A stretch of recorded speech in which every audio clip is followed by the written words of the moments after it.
Now, the new Public Works Minister, Sihle Zikalala, has been seeing for himself just how porous our borders are. The Beitbridge border post separating South Africa from Zimbabwe is one of our busiest border crossings. In 2020, a multi-million rand border fence project to improve security and prevent illegal crossings was approved. However, an investigation quickly revealed the fence was not fit for purpose. Last year, the contractors were told to pay back their profits, and the minister this week saying that there are internal disciplinary investigations underway. So yesterday's inspection showed, however, that it is still very easy to cross the border illegally. And of course, with the Easter weekend almost upon us, likely to be many more illegal crossings in the coming days. I'm joined now by Public Works Minister, Public Works and Infrastructure Minister Sihle Zikalala. Minister, thank you so much for your time. So you were actually yesterday, I understand, sort of shown exactly how to cross the border illegally. So if you wanted to cross the border illegally, perhaps avoid the crowds, you could have done so. Am I right? Quite correctly, it is a situation that is embarrassing. Even the cars can cross illegally, and that exposes many people to danger. You will know of a high level of car theft from South Africa to other countries. And this is what we saw yesterday. But we are in touch with the Border Management Authority, but the Minister also of Home Affairs.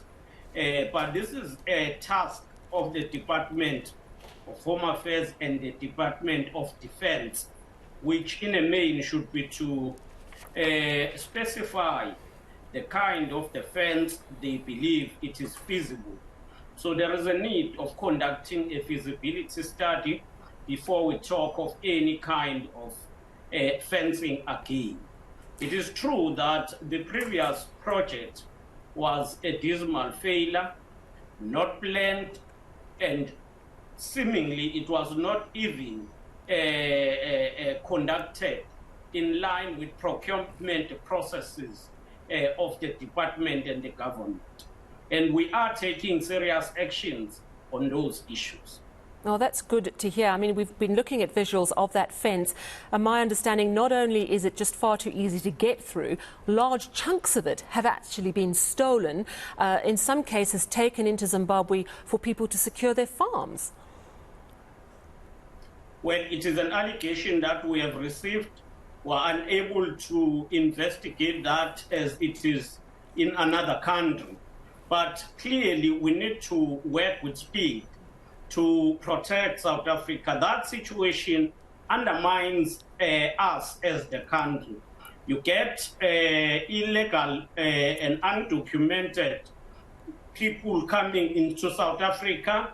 You get counterfeit goods brought into the country, which also undermine the economy of the country.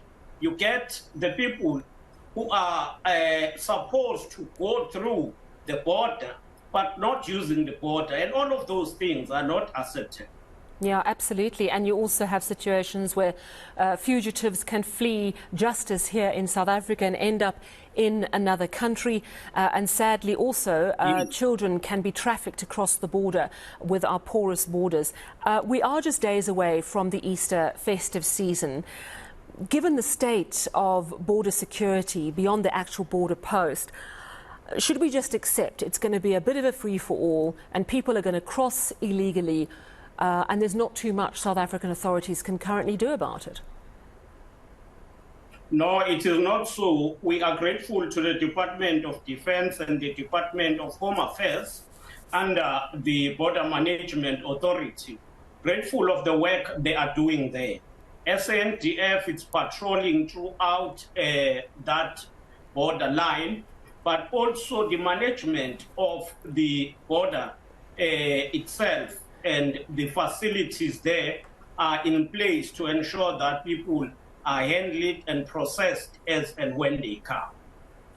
Minister, I want to ask you a question which is not directly related to the issue of our borders, and it's to do with the fact that we got the news today that our state of disaster had been scrapped over electricity. We know, of course, that we still have a massive electricity crisis on our hands.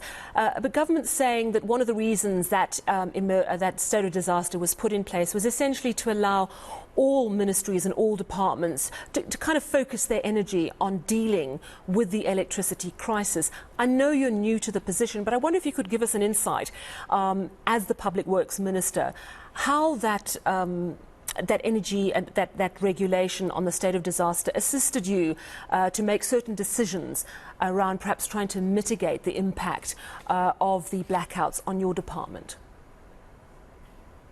Well, I think it assisted maybe the departments that are more relevant on the question of generation and distribution of the electricity.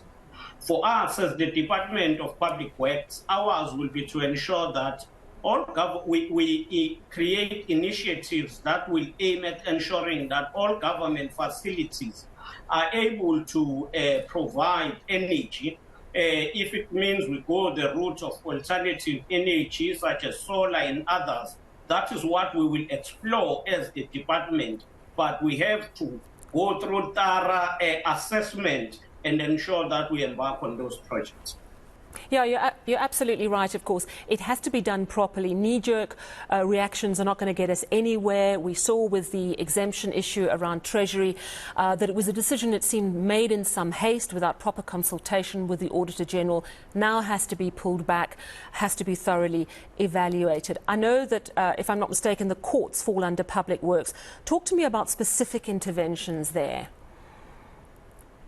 Well, with regard to the court, through the Department of Justice, Constitutional Development and Correctional Services, we are in touch to look on what are the possible measures that could be put in place to ensure that courts are not disrupted by a shortage of electricity.